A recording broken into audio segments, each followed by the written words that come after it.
안녕하세요. 즐거운 순간의 박대선입니다. 오늘은 버넷의 3 시리즈 중에 소공녀를 리뷰합니다. 물론 셋 중에 두 개만 할 건데요. 다음에 할 게 소공자입니다. 이 버넷의 소공녀는 환상적인 구조를 가지고 있는데요. 인도라는 미지의 세계, 버넷은 영국 출신이거든요. 거기서 온 소녀 사라 크루가 주인공이고요. 이 소녀가 인제 프랑스어, 다이아몬드 뭐 이런 형태로 해서 뭔가 좀 신비감을 주고 결국은 그 인도 신사한테 마법을 그 신사가 마법을 부리죠. 그래서 다시 공주에서 시작해서 공주로 되돌아온다는 그런 이야기입니다. 일단 이 작품을 이해하려면은 버넷 여사에 대해서 알아볼 필요가 있는데요. 뭐 영국 맨체스터 시골이죠. 그래서 출생했는데 일찍 죽어요. 아버지가 5살 때 죽죠. 이게 아마 사라 크루의 아버지가 물론 5살은 아니지만 죽는 그 배경이 되지 않나 싶습니다. 그리고 16 인가 7 돼서 미국으로 이주를 하죠. 덕분에 작지에 작품을 기고할 수 있게 됩니다. 뭐 영국에서도 작품 기고는 가능했을지 몰라도 적어도 영국에서 산딸기로 돈을 벌기는 어렵겠죠. 채취가 좀 어려웠겠죠. 사람 많고 인구 밀도가 높은 상태니까. 미국에서는 그래도 그게 다행히 가능했고요.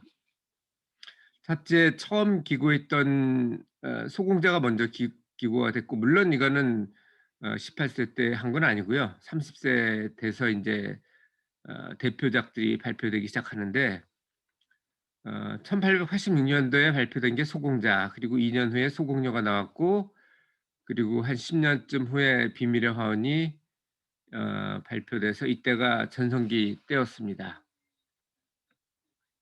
자, 이 책을 읽으면서 물론 제가 소공자를 읽으면서도 생각을 했어요. 과연 여기 말하는 리틀 프린세스거든요, 영어로 얘기하면 소공녀는. 소공자는 당연히 리틀 프린스겠죠. 프린스나 프린세스 뭐 듀크나 뭐 이런 것도 뭐 비슷하겠지만 귀족이 뭔지 한번 생각을 해 봤어요. 저는 귀족하면 생각나는 게 뭐 특권, 좀 나쁘게 보면, 좀 좋게 보면 어떤 기품 뭐 이런 걸 생각을 하거든요. 사전에 찾아보니까 사회적 특권을 인정받은 사람이나 일족을 귀족이라고 합니다. 어떻게 귀족이 되느냐. 뭐 어릴 때는 예전에는 뭐 간단했겠죠. 왕을 도와서 전투에서 보통 공적을 세운 사람이 귀족이 됐죠.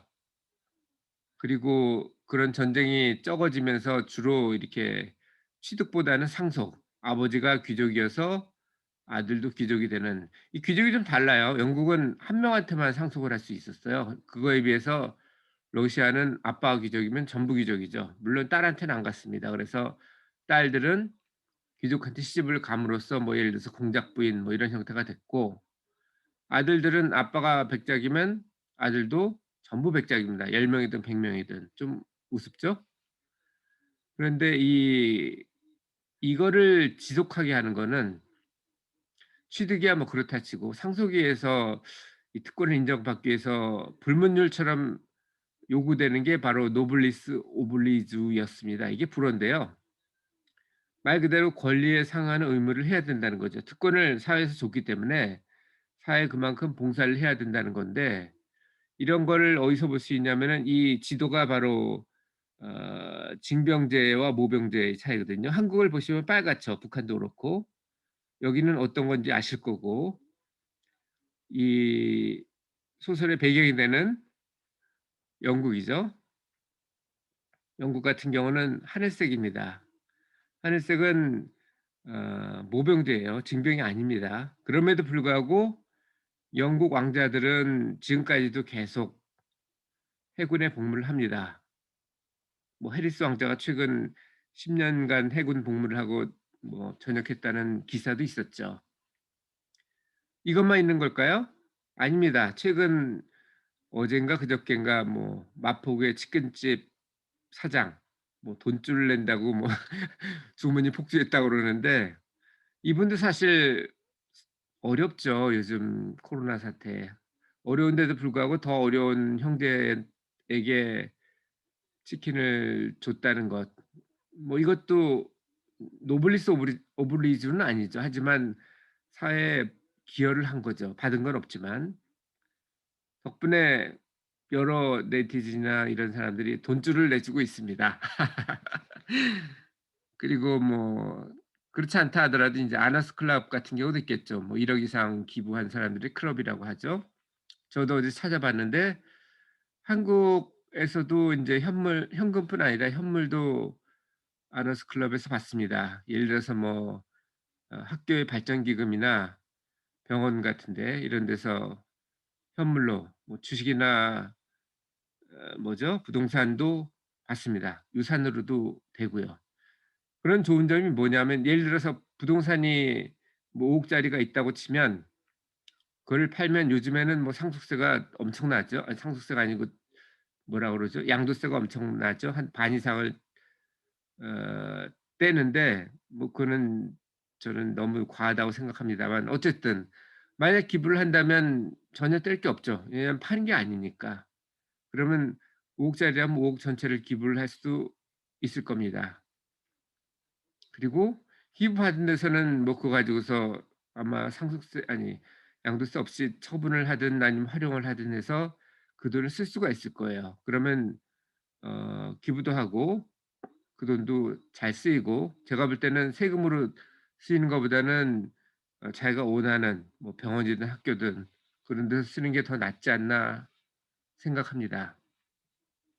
어떤 병원은 뭐 뭐죠? 치료비를 할인하는 데도 있다고 하니까 물론 뭐 아파서 병원에 가면 안 되겠지만 혹시라도 아프면 약간의 도움을 받을 수도 있을 겁니다. 그래서 여러분도 혹시 돈이 있다면 아너스 클럽을 고려해 보시면 어떨까 생각을 합니다. 자 어쨌든 소공녀 리뷰니까 리 내용도 좀 봐야 되겠죠. 여기서 저는 가장 중요한 캐릭터가 사라와 캐리스 포드가 아닌가 생각합니다. 사라는 아시죠? 아까도 언급을 간단하게 했죠. 사라 크루. 세라가 원래는 공주의 이름이라고 나옵니다. 사라를 딱 치면 공주 이름 이렇게 나오는데 원래 시작된 거는 아마 아브라함의 부인이었을 거예요. 아브라함 부인이 본부인이 사라였거든요. 아브라함의 부인이 사라가 공주였냐 아니냐. 아브라함 자체가 원래 족장이었어요. 그러니까 아브라함의 아버지가 족장이었다는 뜻이고 아브라함의 부인이자 배다른 부인인 사라는 뭐 그런 면에서 보면 공주라고 볼 수도 있겠죠. 어쨌든 사라와 캐리스퍼드. 캐리스퍼드는 바로 인도 신사라고 아까 설명한 분입니다.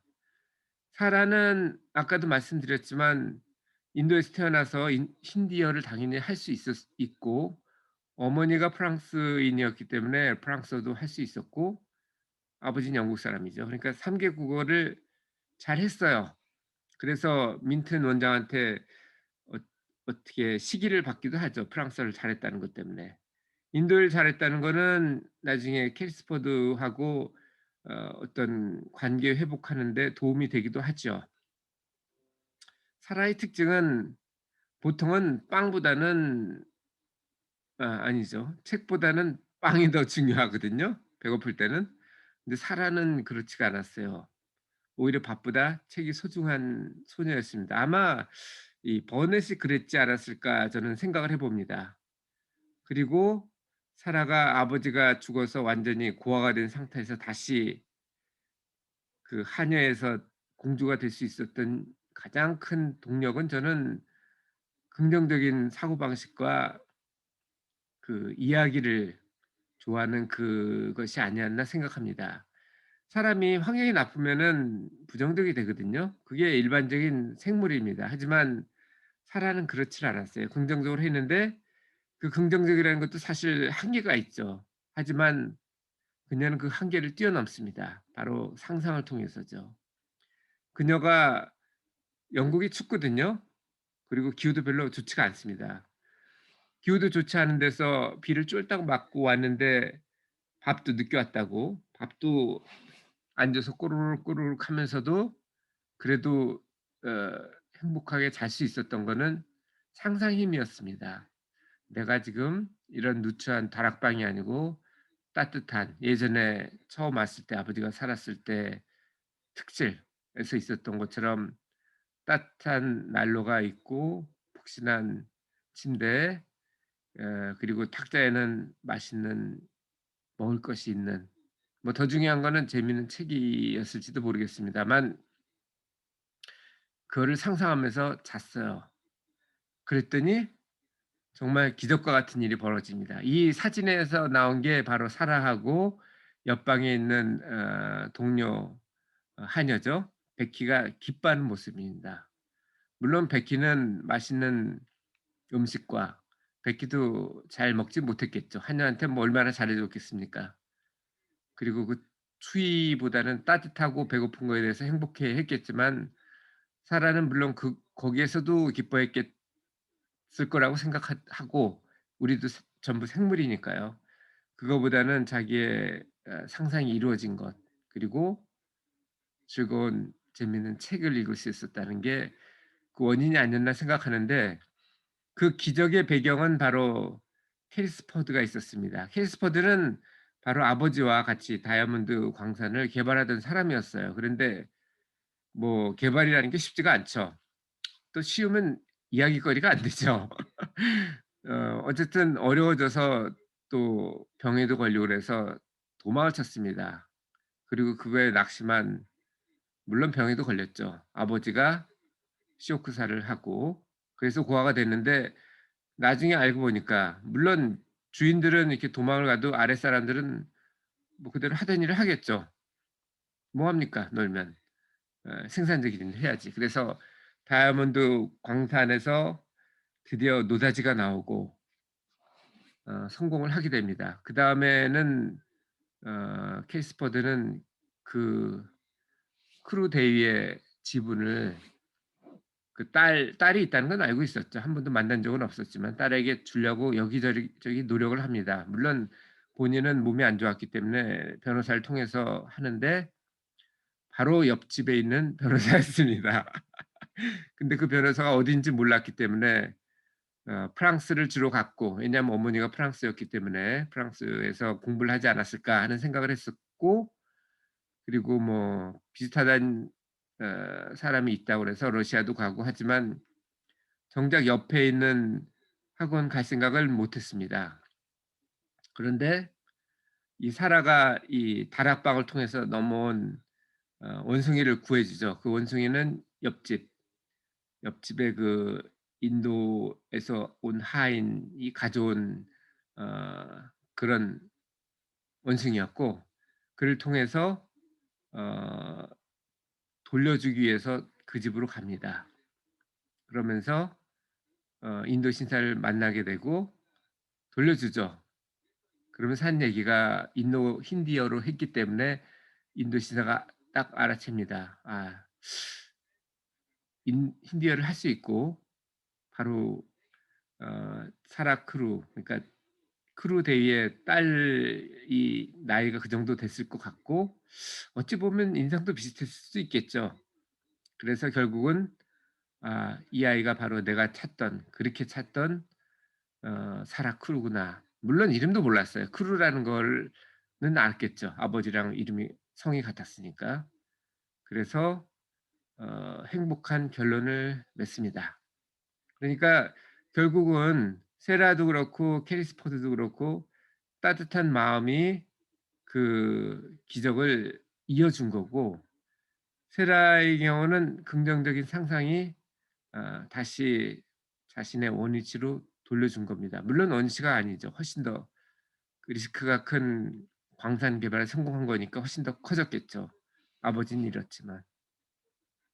자, 여러분은 오늘 기쁨에 대해서 느낀 점이 무엇인가요? 저는 이 책은 많이 읽었어요. 물론 소공녀, 그러니까 아이들을 위한 동화이기도 하죠. 다음에 소공자도 마찬가지긴 한데 읽을 때마다 저는 느끼는 게 '과연 귀족이라는 게 무엇일까? 지금의 귀족은 무엇이냐?' 왜냐하면 지금은 귀족 제도가 없죠. 물론 뭐 상속에 의해서 내려오는 영국 같은 데는 있겠지만 적어도 한국에는 없고 대부분의 현대 국가에는 귀족이라는 게 적어도 새로 되는 귀족은 거의 없습니다. 물론 영국은 아직도 뭐 뛰어난 사람한텐 라는 경이라는 호칭을 하살하죠. 예를 들면 비틀즈도 아마 영국 문화를 세계에 알렸다고 그래서 어 귀족 칭호를 받았던 걸로 기억하고요. 피터 린치인가요? 아무튼 그 이 주식 투자에서도 서라는 칭호를 받은 사람이 있습니다. 그렇긴 하지만 그럼 그거는 우리가 영국으로 가야 된다는 의미일까요? 그렇지 않습니다. 여기서도 한국에서도 현대에서도 우리는 귀족 칭호는 없을지 몰라도 적어도 귀족에 준하는 그런 특권은 얻을 수 있습니다. 그 이유는 아까 설명했죠. 바로 노블리스 오블리주입니다. 여러분이 안중근 의사와 같이 국가를 위해서 목숨을 바쳤다든지 아니면 뭐 그렇지는 않더라 하더라도 뭔가 노력을 충분히 많이 했다든지 하면 그런 특권을 얻을 수 있습니다. 그 돈줄 치킨집 사장이 그 예 중에 하나고요. 굳이 뭐 그렇다고 치킨집 열 필요는 없고 기부를 하시는 것도 그 방법이 아닌가 저는 생각을 해 봅니다. 뭐 어제 그래서 저는 '기부를 해 볼까.' 했는데 뭐 집사람이 반대를 해서 기부는 못할 것 같고요. 모르겠습니다. 좀 더 설득을 해 보고 되면은 하면 좋고 안 되면 할 수 없죠. 뭐 귀족이 되자고 조강지처를 벌일 수는 없죠. 감사합니다.